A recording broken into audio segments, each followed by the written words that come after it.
to take a moment to invite somebody that I consider a friend, but also a representative. And I encourage you to give him a round of applause in just a second. But something that Joe said and something that I know Alan West believes in. Ronald Reagan said, "Evil is powerless if the good are unafraid." So we need to band together and not be afraid. And the person I'm asking to come up here now, I know is not afraid to take a stand. Let's put our hands together for Congressman Alan West.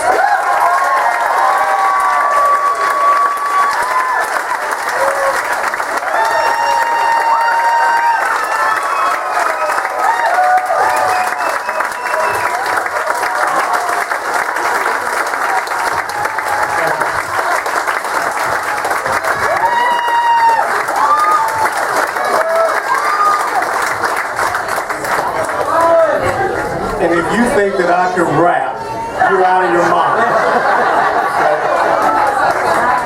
Now, remember that thing, white boys can't jump or white men can't, black men can't dance, okay? So I'm rhythmically challenged, all right. But look, thank you so much. I was standing there and I was looking at some of the tapes from last year when we did this at the park, and we had the opportunity to talk about this country and the direction it's headed. And let me tell you, I know that every single one of you are frustrated. I'm frustrated because there are things that we want to do more. But you have to understand one simple thing. It could be a whole lot worse if Nancy Pelosi was still the Speaker of the House of Representatives. But it's so important that you look over there to that banner. Because the most interesting thing that you have to come to realize, especially coming out of what we just saw in Washington, D.C. this past week, if we do not remember that the inalienable rights that we have do not come from man, do not come from government, they come from God. The very first one is life. The second one, liberty, and the last one is pursuit of happiness. But if you really go back and you read English political philosophy, you will understand that John Locke meant for that to be property. That is what this country is all about. It's about respecting the individual, their sovereignty, the entrepreneurial will and spirit, such as what we have with Sharon Levy here in this great restaurant that we're in, McKenna's. If we squash that, if we have a government that believes that there is nothing that they can regulate, nothing that they control, then we will lose the essence of what the United States of America is. So this decision that the Supreme Court heard this past week is the seminal decision which will decide, shall America in the future be a constitutional republic for these young children, or shall we be on the road to being a bureaucratic nanny state? Anyone here, break out your Constitution, read the Commerce Clause, and understand that very small little sentence that talks about the government being able to regulate commerce among the several states, with foreign nations, and with the Indian tribes. And understand that back in those days, the word commerce meant trade.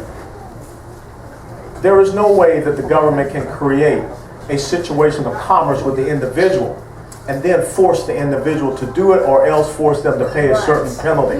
If we do that, then the essence of what the United States of America is, when Thomas Jefferson sat down and wrote those simple words, then it's gone for future generations. That's what we're up against in America.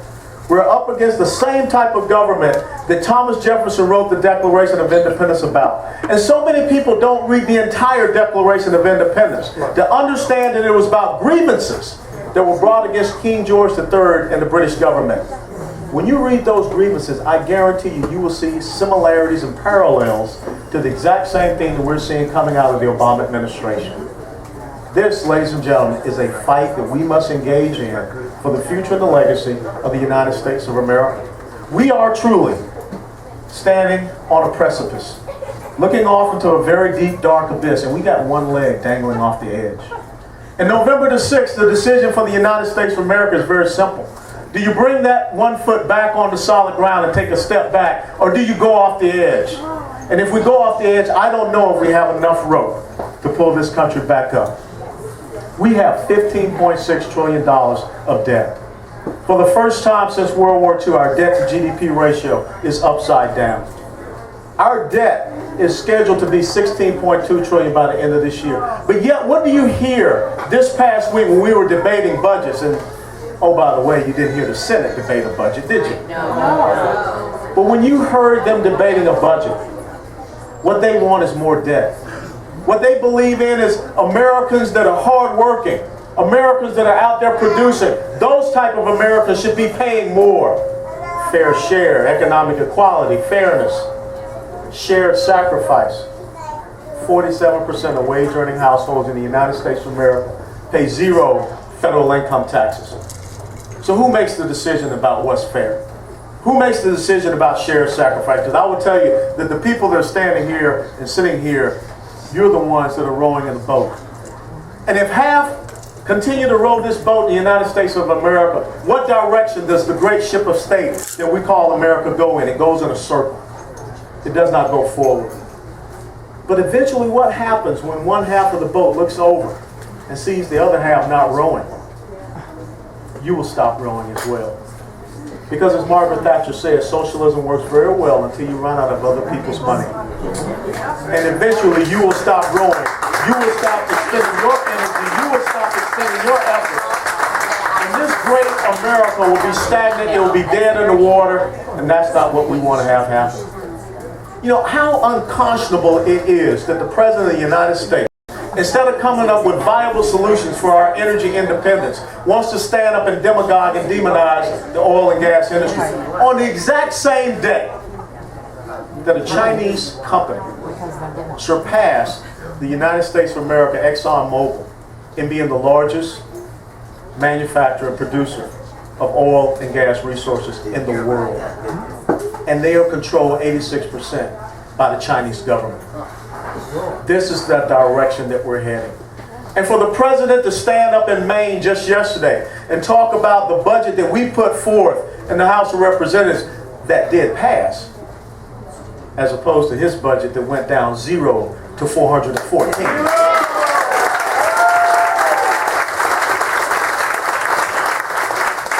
For him to stand and say that our vision for America is wrong. Well, Mr. President, let me tell you one simple thing. Your vision for America is wrong, because I know that this is going to be on YouTube.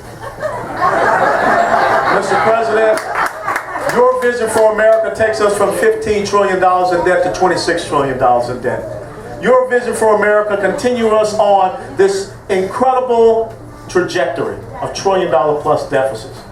His vision for America means that our children and grandchildren will be saddled with a debt that they possibly will never be able to climb from under. His vision for America means the government takes over the automobile industry, the finance sector, healthcare. When you have Lisa Jackson at the EPA coming up with more and more regulations coming out of the EPA that is destroying businesses in the United States of America. Or a National Labor Relations Board, which is telling private sector companies in the United States of America where they can relocate. That's the vision for America that we reject. That's the vision for America that comes not from our founding fathers. That's the vision of Barack Obama, Karl Marx, and Saul Alinsky.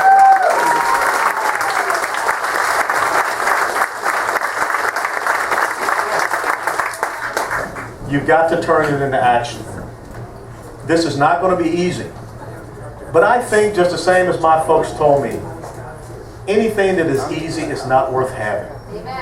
And if you really want this America, if you want to make sure that you are not going to be the first generation of Americans that leave something less for subsequent generations, then you got to get on the battlefield. You got to choose a candidate to support. And you got to make sure you get behind that candidate. Because the other side has it wrong. If we win the House of Representatives, that's great. We keep the majority. If we win the Senate, that's great if we can get a majority in the Senate. But you will not have a 2/3 majority veto override in the House. You will not have a 60-vote filibuster-proof Senate. You've got to win the White House.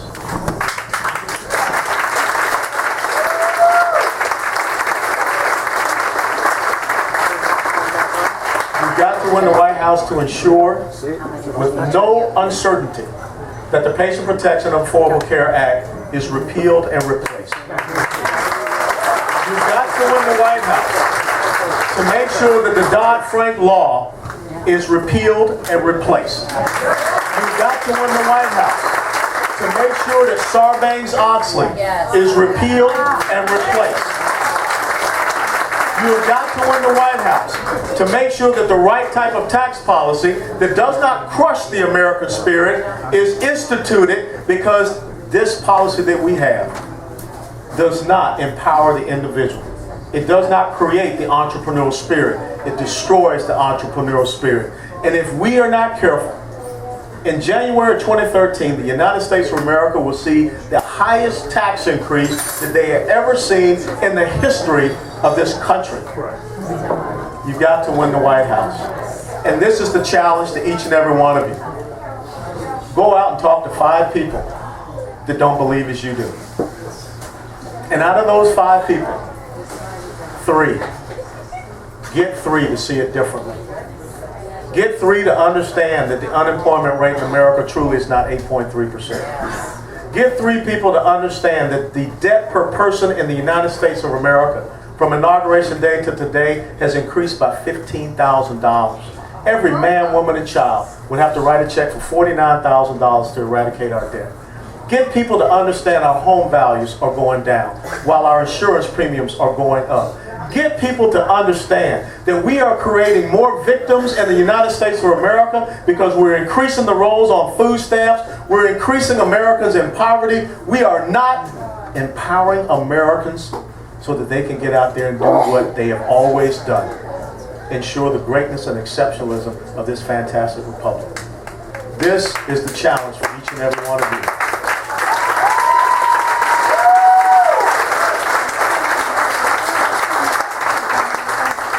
As it says in Ephesians chapter 6, you must put on the full armor. If you go out there without the full armor, you're going to get punked. You need to study. You need to understand. You need to have the facts on your side. When people come up and tell you that the oil and gas companies are getting subsidies, say absolutely not. They're not getting any subsidies. As a matter of fact, out of those 6 to 7 tax exemptions, only 2 of them are unique to the oil and gas industry. And then tell them, what the heck are you talking about? Okay? When they start talking all about this stuff as far as the Keystone XL pipeline, give them a very simple metaphor. What if I went out to wash my car and I unrolled my water hose and I cut my water hose in half and I stood there and held the lower part of the water hose and I said, I'm still going to wash my car? That's what the president's doing with the Keystone XL pipeline. And then ask them, what the heck are you talking about? When they continue to talk about it's George W. Bush's fault, tell them on Inauguration Day we were in debt $10.6 trillion.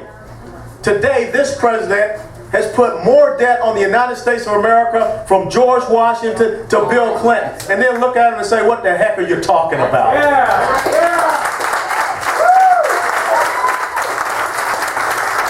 And last but not least, tell them if the president is so great, so smart, then why for 2 consecutive years has that rascal not been able to get 1 single vote for his budget? Either out of the Senate or out of the House. And tell him if he's so brilliant, then what the heck are you talking about?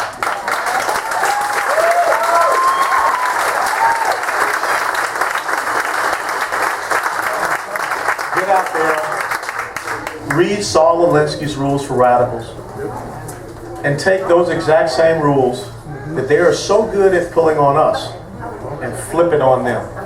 And understand when they start yelling and screaming and frothing at the mouth and throwing themselves on the floor in some, seizure-like emotion, you got them. And you continue to press on. That's why the person that is standing before you here today is the #1 target for the entire Democrat Party in Congress. Because I know one simple thing. You don't win on defense. You win on offense. That's right. And you attack, and you attack, and you attack. And when they get tired, you attack, and you attack because you're right. And the reason why you must attack is because of young Hunter sitting right there on the floor. Because of those young kids right there.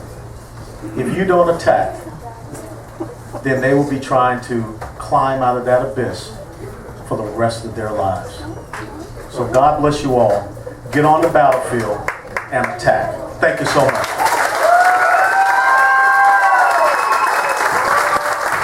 Let's hear it for Congressman